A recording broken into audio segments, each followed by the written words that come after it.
بسم الله الرحمن الرحیم. الحمد لله وحده و الصلاة و السلام علی من لا نبی بعده. اما بعد و السلام علیکم و رحمت الله و برکاته. کتاب شرح درس های مهم برای عمومی امت. سوم روزه. صوم در لغت به معنای بازایستادن است و در شریعت باشد پرستیدن الله سبحانه و تعالی و ترک خوردن، نوشیدن و دیگر باطل کننده های روزه از دمیدن صبح صادق تا نشستن آفتاب می باشد. رکنای روزه: یکم نیت، دوم از باطل کننده های روزه باز ایستادن. نیت یعنی نیت فرض باید شب و پیش از صبح نیت کند و نیت کردن به در آمدن ماه کفایه است و مکان نیت قلب است و تلفظ آن بدعت است. دوم نیت نفل در هر ساعت از روز می تواند نیت کند مادامی که باطل کننده روزه را انجام نداده باشد، لیکن از وقت نیت اجر و ثواب حساب می شود. قسم های روزه: واجب و نفل. واجب یعنی در رمضان کفارت ها و نذرها. دوم نفل در غیر ذکر شده ها. شرط های واجب بودن روزه: یکم اسلام، دوم عقل، سوم بلاغت و اما غیر بالغ به روزه داشتن ترغیب می شود و او را ولیش امر می کند. چهارم در وطن باشد، پس روزه بر مسافر واجب نیست و اگر به او مشقت نآورد روزه داشتن بهتر است از روی فعل پیامبر صلی الله علیه و سلم و زیرا آن زودتر از گردن ساقط می شود و بر مکلف آسانتر است و برای دریافت فضیلت ماه شریفی رمضان. پنجم تندرستی. ششم از حیض و نفاس پاک بودن. احکام بیماری در روزه: بیماری که امید شفا یافتن ندارد به آن کلان سالی که از روزه داشتن جایز است می پیوندد، پس بر او روزه لازم نیست، لیکن در عوض هر روز یک مسکین را طعام می دهد و این طرز که به عدد روزها مسکین ها را جمع می آورد، پس به آنها طعام شبانه یا نصف روزی می دهد و یا اینکه طعام را بر مسکینان به عدد روزها برای هر مسکین 4 صاع نبوی یعنی نصف کیلو و 10 گرم از گندم خوب تقسیم می کند و نیک می شود که با گندم، گوشت یا روغن که به آن طعام آماده می شود تقسیم کند. اکنون بیماری که از آن امید شفا است و بر او روزه دشوار می آید، به این زن حایض، نفسا، شرده و مسافر می پیوندد، پس هرگاه شفا یافت روزهای را که افطار کرده است قضا می دارد، پس اگر پیش از شفا یافتن بمیرد از او ساقط می شود. اکنون در آمدن ماه رمضان با چی ثابت می شود؟ در آمدن ماه رمضان با در آمدن ماه رمضان یا با آن روز شدن ماه شعبان ثابت می شود. فاسد کننده های روزه: یکم قصدن خوردن و نوشیدن، پس کسی فراموشانه خورد یا نوشید روزه اش درست است.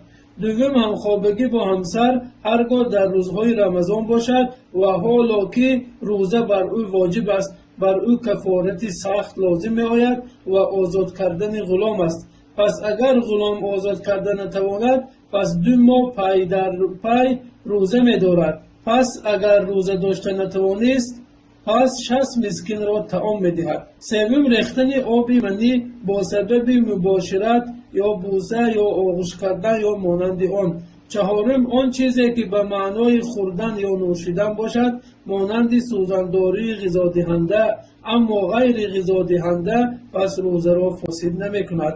پنجم خون گرفتن به حجامت، اما اندک خونه که برای فحص و برای انالیز به مانند آن گرفته می شود پس روزه را فاسد نمی کند. ششم قصدن قی کردن. هفتم خون حیض و نفاس. اکنون بعضی چیزهایی که برای روزه‌دار روا است: فرو بردن آب دهان، برای حاجت چشیدن طعام، غسل کردن، مسواک کردن، خوشبویی کردن، خود را سرد کردن برای روزه‌دار روا است. مستحبات روزه: یکم پیش از صبح خوردن نوشیدن، دوم به تأخیر انداختن سحور، سوم در افطار شتابیدن، چهارم بر خرمای تر افطار کردن، پس اگر خرمای تر نیافت پس به چند خرمای خشک و این که تاق باشد جرعه آب افطار کند، پس اگر چیزی نیافت که افطار کند به قلبش نیت افطار کند. پنجم در وقت افطار و در اثنای روزه دعا کردن. ششم بسیار صدقه دادن. هفتم در نماز شب کوشش کردن. هشتم خواندن قرآن. نهم برای کسی که او را دشنام می‌دهد من روزه دارم گفتن. دهم عمره کردن. یازدهم در 10 روز آخر اعتکاف نشستن. دوازدهم جستجوی شدر. مکروهات روزه: یکم در مزمزه و استنشاق یعنی در آب گرفتن به بینی مبالغه نمودن. دوم بی‌حجت چشیدن طعام. اکنون به روزه‌دار کدام کارها حرام است؟ یکم فرو بردن بلغم و با آن روزه فاسد نمی شود. دوم بوسیدن برای کسی که فاسد شدن روزه اش در ایمن نمی باشد. سوم سخن دروغ و آن فعلی همه حرام شده است. چهارم جهل، آن بی‌خردی و حلیم نبودن است. پنجم روزه وصال یعنی 2 روز پی هم افطار نکردن است. روزه نفلی: یکم روزه 6 روز ماه شوال برای کسی که روزه رمضان را کامل کرده است و در آن پی در پی از روز دوم روزه گرفتن بهتر است. دوم روز عرفه برای غیر حاجیان. سوم روز عاشورا 10 ماه محرم با همراهی 2 روز 9 و 11. چهارم روز دوشنبه و پنجشنبه و روز دوشنبه تاکید شده تر است. پنجم 3 روز هر ماه و بهتر روزهای 20 13 14 15 است. ششم 1 روز روزه داشتن و 1 روز افطار کردن. هفتم روزه ماه الله ماه محرم. هشتم روزه 9 روز ماه ذوالحجه. نهم روزه ماه شعبان ولیکن آن را پر روزه نمیگیرد. روزه های مکروه: روز جمعه، شنبه و یکشنبه را به تنهایی روزه داشتن مکروه است. پس اگر برای سبب آن را تنها روزه دارد مانند روزه عرفه پس باکی ندارد. اکنون روزه های حرام شده: یکم ماه رجب را تنها روزه داشتن. دوم در روز عید روزه گرفتن. سوم روز شک اما اگر کسی را عادتش باشد پس باکی ندارد. چهارم روزهای تشریق 3 روز پس از عید قربان مگر برای حاجی که هدیه نیابد. پنجم روزه تمام زمان. احکام قضا داشتن: پی در پی قضا داشتن امر مستحب است. بعد روز عید در قضا داشتن شتابیدن شایسته می باشد و تأخیر قضا داشتن تا رمضان دیگر روا نمی باشد. پس اگر به عذر قضا داشتن را به تأخیر انداخت پس او را بهتر از روزهایی که قضا کرده است روزه داشتن لازم نمی آید مگر اینکه او گناهگار می شود. زکات فطر بر شخصی که آفتاب روز آخر رمضان نشسته است و او مسلمان است واجب می شود، خواه او کلام باشد یا خرسال، مرد باشد یا زن، غلام باشد یا آزاد. و در روز شب عید ساعی از خوراک خودش، عائله‌اش و حاجت‌های اساسیش زیاد باشد. و از جنین یعنی کودکی که در رحم مادر است دادن زکات فطر مستحب می باشد.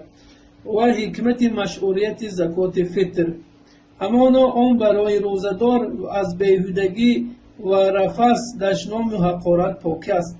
همانا در آن به نیاز ساختن فقیران و مسکینان از پرسیدن در روز عید می باشد. وقت دادن زکات فطر: یکم وقت جایزی یعنی 1 یا 2 روز پیش از روز عید دادن زکات فطر.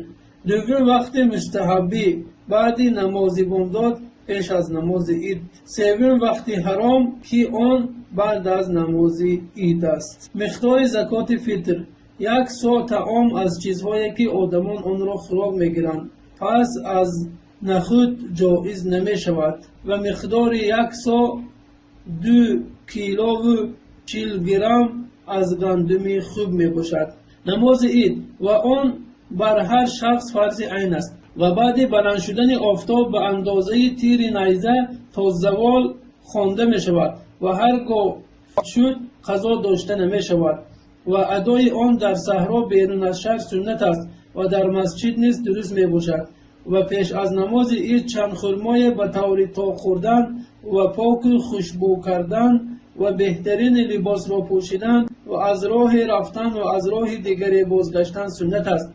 و به روز عید تبریک و تحیه گفتن به این قول الله از ما و شما قبول کند باقی ندارد.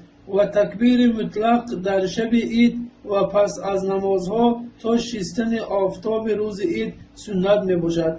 و رویش تکبیر این است که الله اکبر الله اکبر لا اله الا الله والله اکبر الله اکبر ولله الحمد. و نماز عید 2 رکعت پیش از خطبه می باشد.